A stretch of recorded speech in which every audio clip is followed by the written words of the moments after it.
like to be asked to come to you. I think it was so gorgeous. Every time you sing that song, I start crying again. And I want to say that I've been lucky enough to work with Jack Straw for about 16 years, I think, and write poems with the kids and bring them to about 20 different songwriters. And this is still my favorite of all.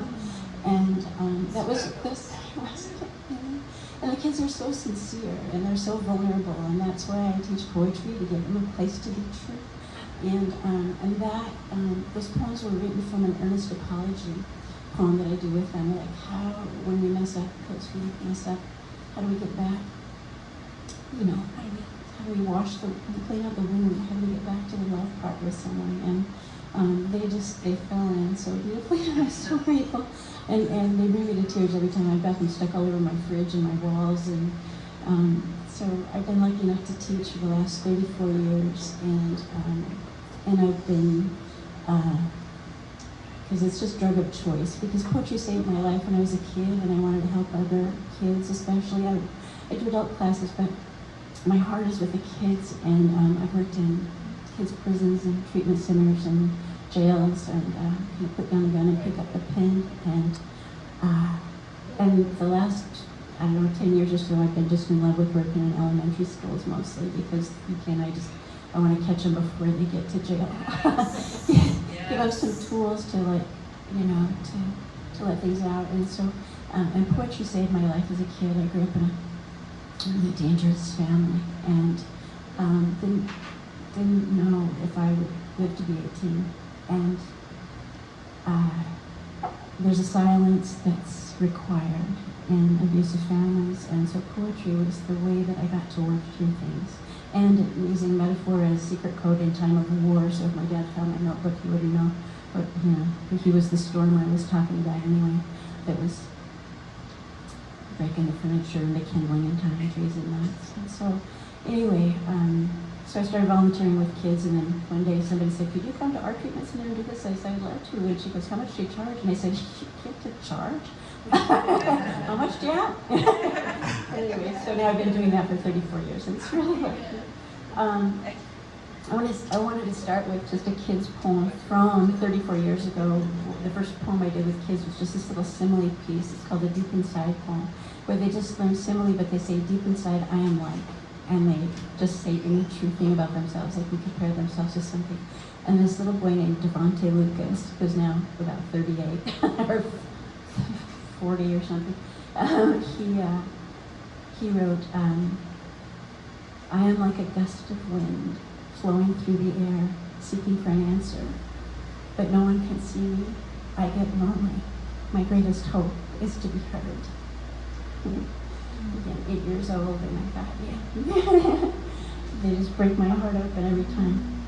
So a friend of mine requested, even though she's in California and can't come here, she requested that I share a poem tonight. And I've been writing these books that are kind of my chart notes that I keep track of my healing process. And I wanted to share this poem for my friend Bria. And when I was little, I wanted to be a nun. I don't know how I got that idea, but I guess it was the only job where you got to try to figure out the meaning of yourself, or God, or life, or whatever was there. And then I found out you didn't, you had to be Catholic, which was kind of a deal breaker, and then you had to not ever kiss boys, and I thought, maybe I don't want it.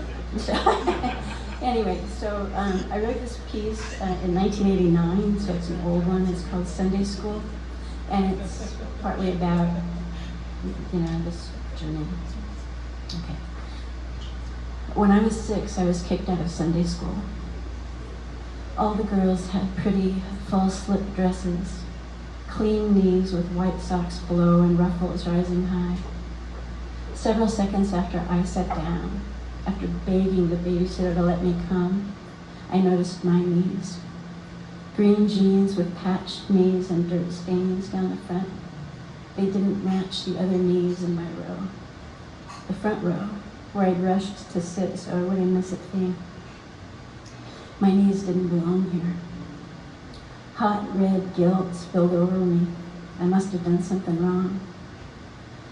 Does everyone have their dime for a workbook? No, I don't have a dime. Well, you'll need to go and get your dime before you can work in the workbook. I loved workbooks, and Jesus was in this one. Orange and white with full-color pictures and words that spoke of God. My knees stood me straight and walked me out. I could only see the door and the knob and the carpet along the way.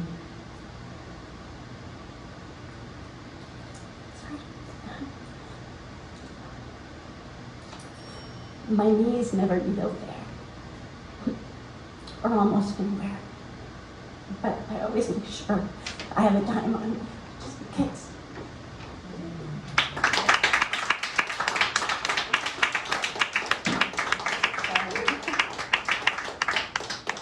I had no idea that one would make me cry. That's like, it's so old. Holy cow. Someone's just, sick. This one is called Attempts at Alchemy.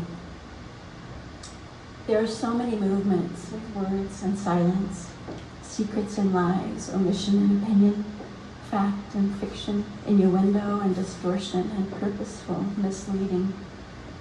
There are thousands of poisons that can be made out of words, so many ways to turn gold back into iron, but there are also thousands of cures that can be made from distilled truths. If we were only willing to be honest with ourselves, to see all the damage we may be causing, maybe we would make beautiful attempts at alchemy and try to turn all our spilled poisons back into medicine.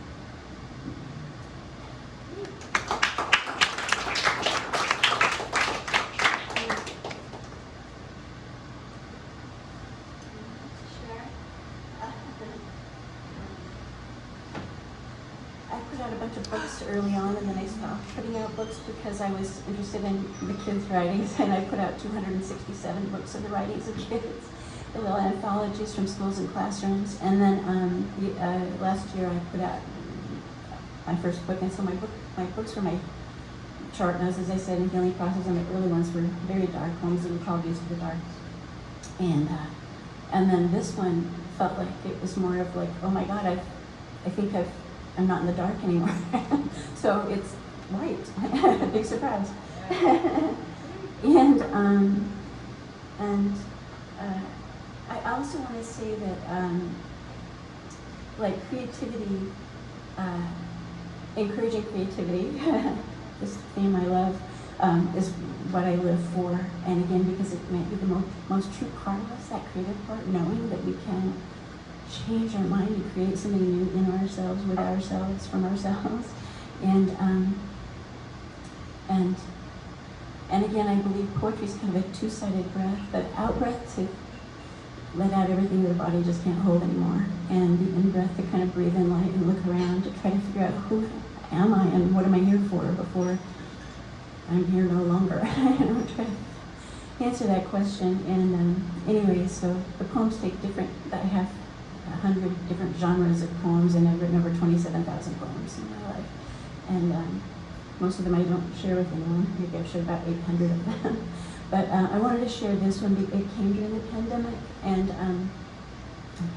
it's called Humility. How many others have there been before that have known so much more than we can see? So why don't we consider that possibility when we're certain that we have the only answers? One tiny drop of humility under the tongue changes everything. And I am trying to learn to savor the taste before I even attempt speaking.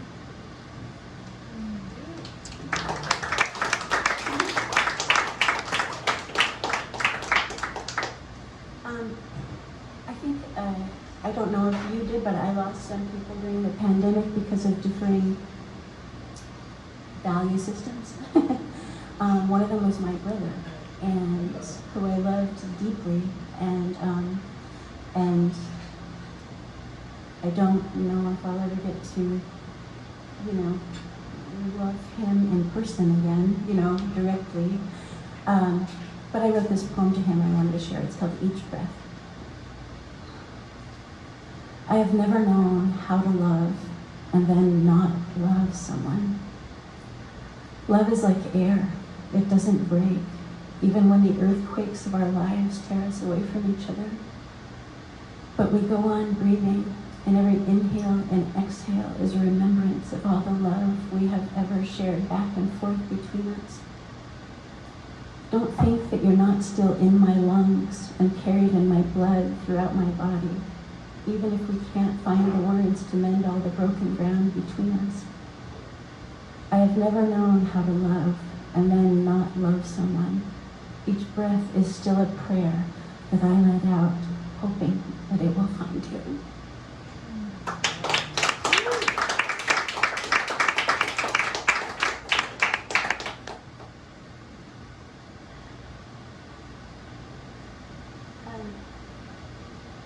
I was about 2013. I saw some PBS. I was on PBS, and a show came on, and it was about healings in ancient cultures and how they were done. And this poem is about that. It's called "It's Said."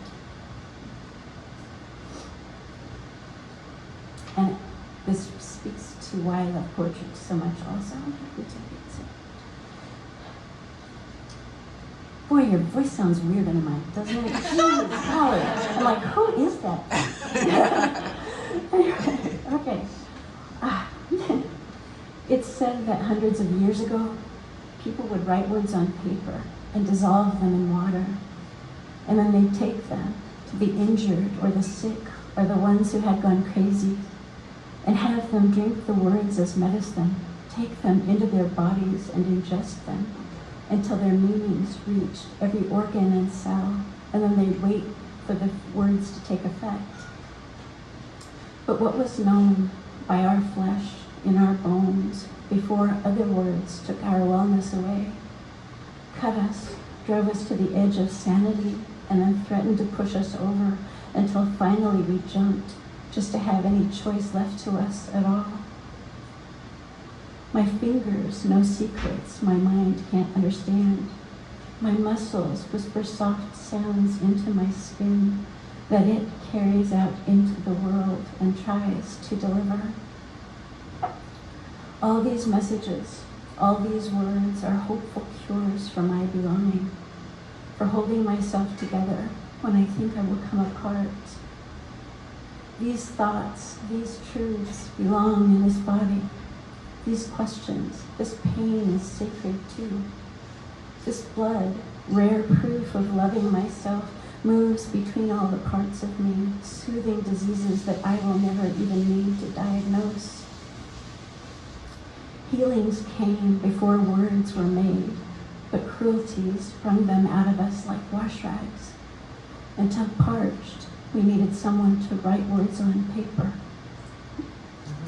dissolve them in water, and help us sip ourselves alive again. I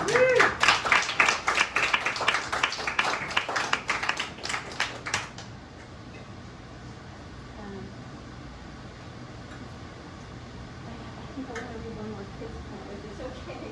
And then I have a final piece, just because they're so sweet. So this is a young girl, about 20 years ago, named Emma Ballman, 5th grader. And we were doing an earnest apology poem again. And I started doing an earnest apology poem because it's what I wished for in my childhood. I wish there was ever one apology. And so I thought I wanted to be able to make them to my children, to anyone that I had hurt. And I wanted the other kids to know how good you feel after you do. When you actually come clean to say, yeah, I did that. And so there's this girl, and she wrote this poem, and she went I love that the 5th graders I give this template idea, and then the older kids I say, but do it whatever way it comes to you.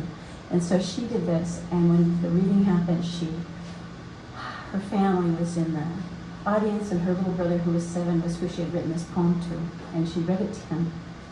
And afterward, he ran up on stage and hugged her. And I thought, oh my God, that just saved 20 years of therapy. But, so this is her apology poem. She wrote, I was blackberries, staining you with anger. I was the lion, you were the prey. I would always pick on you. Will you forgive me? I regret those times I was your poison. I want to be your medicine. I was your devil, but I want to be your angel. I was your weight, but I want to be your wings. I was your fire, but I want to be your water. Will you forgive me?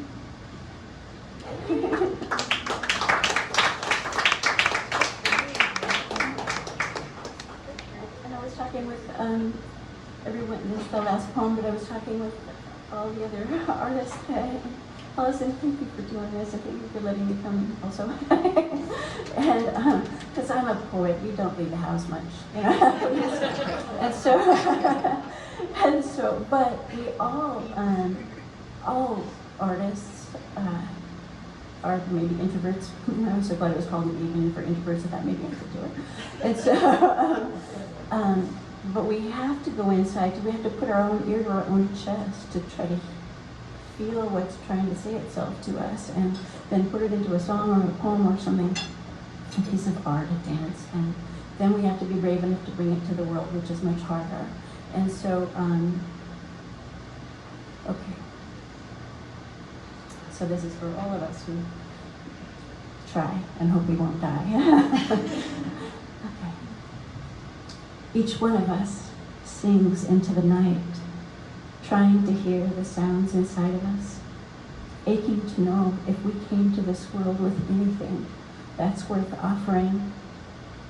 We're listening for the sacred, the pure. We want to be a contribution.